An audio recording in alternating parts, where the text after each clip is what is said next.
angkat permainan ya kan, ke constitutional ground ya. Oke. Jadi kalau kita bicara tentang tafsir konstitusi hari ini, pemilihan oleh DPRD itu inkonstitusional. Jadi yang konstitusional itu pemilihan langsung. Why? Ada putusan MK soal calon perseorangan tahun 2005. Di situ dikatakan bahwa kalau misalnya tidak mengakomodir calon perseorangan atau calon independen, kadang-kadang orang menyebutnya demikian, maka sesungguhnya itu inkonstitusional. Jadi calon perseorangan itu adalah calon yang tidak diajukan oleh partai politik. You can imagine kalau seandainya pemilihan oleh DPRD, bagaimana calon perseorangan bisa diakomodir? Memotong hak itu maksud Anda? Iya, kan nggak mungkin. Misalnya tiba-tiba fraksi A atau partai A di DPRD mencalonkan seseorang. Jadi yang namanya calon perseorangan itu bukan calon yang berasal tidak dari partai politik, tetapi calon yang tidak diusulkan oleh partai politik.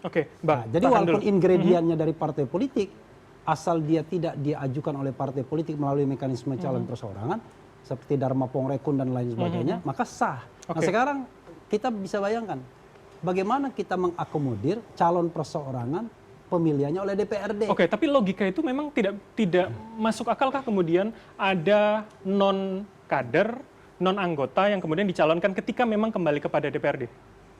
Iya, logikanya adalah begini. Kalau kita bicara tentang pemilihan calon perseorangan, itu syarat untuk terpilih sebagai calon perseorangan itu kadang-kadang harus berapa persen dari jumlah penduduk.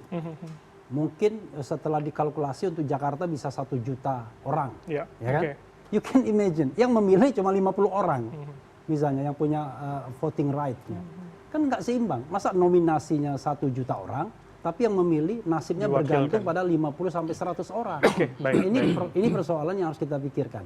Saya setuju yang namanya asymmetrical pilkada tadi, pemilihan langsung.